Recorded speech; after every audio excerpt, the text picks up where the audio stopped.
आणि यानंतर एक सविस्तर बातमी पाहणार आहोत। सिंधुदुर्गातील सर्वात उंच असणारा सह्याद्रीच्या कुशीतून फेसाळत असणारा यावेळेस आंबोली जवळील कुंभवडे गावातील बाबा धबधबा सध्या ओसंडून वाहतोय। आंबोलीपासून 20 किलोमीटर असलेल्या या बाबा धबधब्यावर पर्यटकांनी मोठी गर्दी केली आहे।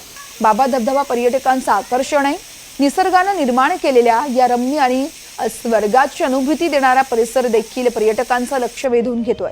महाराष्ट्राबरोबरच कर्नाटक, गोवा आणि दिल्ली या राज्यातून देखील मोठ्या संख्येने पर्यटक या ठिकाणी दाखल होत असतात आणि मनसोक्त असा आनंद या ठिकाणी येऊन लुटत असतात।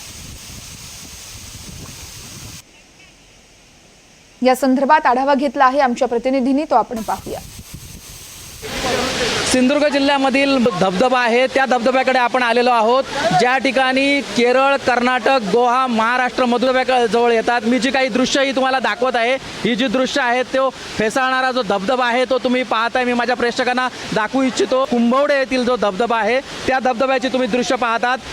संपूर्ण डोंगराळ भाग आहे आणि त्यामधून वरून आकाशातून जसा काय मनमोहक दृश्य अशी पाहायला मिळत आहेत। त्या ठिकाणी याच ठिकाणी काही पर्यटक देखील आपल्याकडे आलेले आहेत। आपण जे पर्यटक आहेत त्यांच्याकडे आपण जातोय।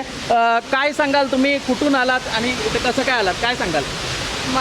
आम्ही गडिंग्लजवरून आलो आहोत आणि फर्स्ट टाइम आलो आहे इथे। खूप छान आहे, बघण्यासारखं आहे।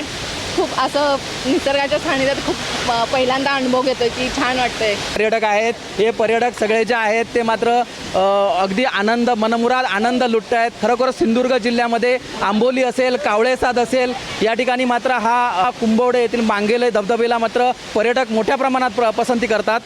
गुरुप्रसाद दळवी, NDTV मराठी, सिंधुदुर्ग।